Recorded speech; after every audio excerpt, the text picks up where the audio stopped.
Elisa? Anong nangyari? Nanaginip ako. Napanaginip ako si Nina. Patay na raw si Nina. Patay na raw ang anak natin. Naku, Don Ramon, pasensya po kayo. Hindi pa kami umuuwi. Kasi parang ayoko pag bumalik sa Pangasinan hanggang hindi ko nalalang kung ano nangyayari dito kay Nina.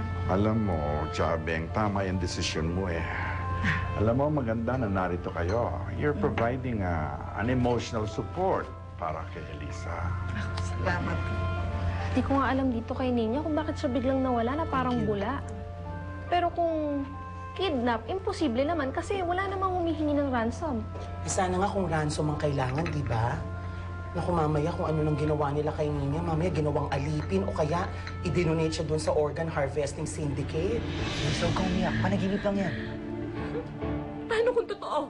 Paano kung patay na talaga si Nina? Elisa, huwag mong isipin yan. Makikita pa natin si Nina. Nandun ka sa panaginip ko. Naalala ko, nakatayo ka. Tinitingnan mo lang kami habang yakap-yakap ko ang bangkay ng anak ko. Wala kang ginawa. Wala kang ginawa! Elisa, ano ba? Panaginip lang yun, hindi yun totoo.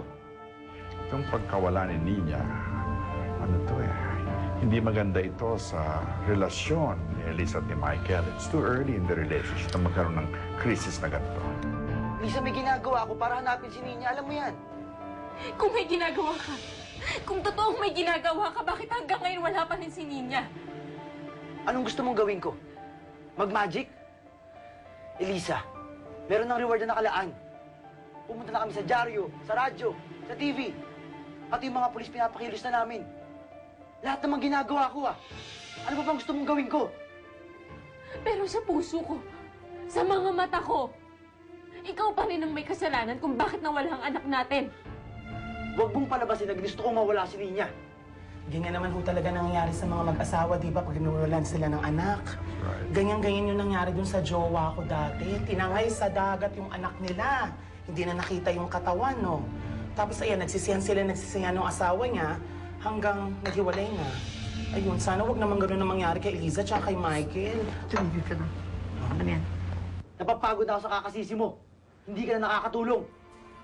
Pagod na rin ako. Pagod na rin ako sa lahat ng mga disappointments na ginagawa mo. I hate you! I hate you!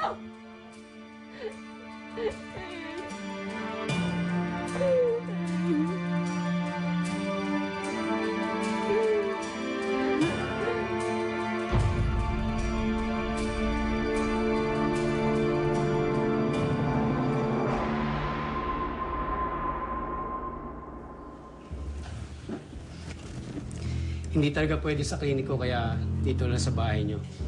Lagyan nyo lang ng cold compress para bumaba ang lagnat. Tapos, huwag nyo kalimutang painumin ng gamot. Salamat, Insan. Basta, ang balato pag natanggap nyo na ang pabuyan, bata. Oo, akong bahala sa'yo dun. Basta, huwag kang maingay na nasabi ng bata. No problema, Insan. Basta, marami sa akin, ha? Bahala sa'yo dun. Okay, ingat. Lintik, yan ang nga po sinasabi ko eh. Mababawasan pa yung paghahatian natin. Pare, wala tayong paghahatian kung hindi natin ipapagamot yung batang yan.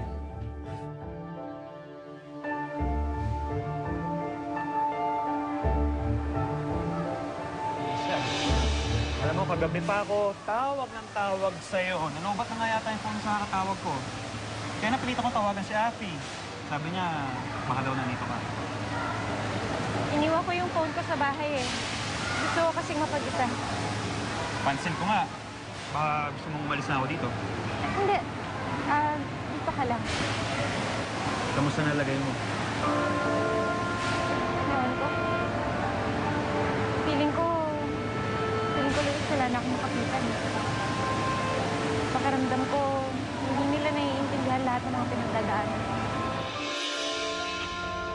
Michael, Michael, ano naman ba nangyari sa inyo kagabi ni Elisa? Ayoko kong pag-usapan. Hindi ba naman, sinabi ko na sa'yo, dahil sa kondisyon ni Elisa, dapat mas maunawain ka. Ayoko nga muna ang pag-usapan eh.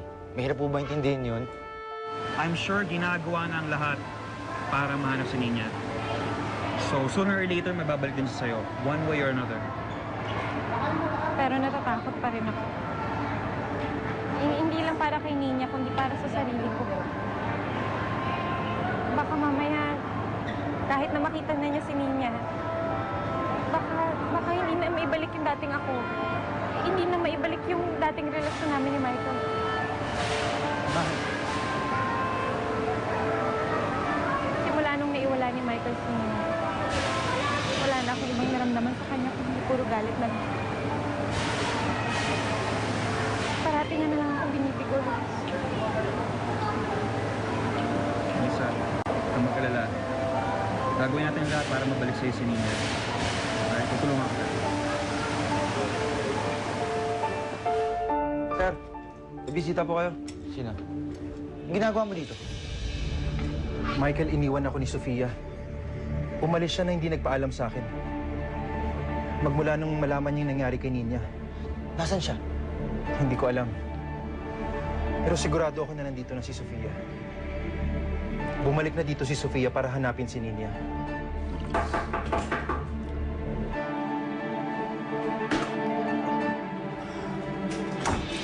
Sofia? Asan si Nina? Saan ang anak ko?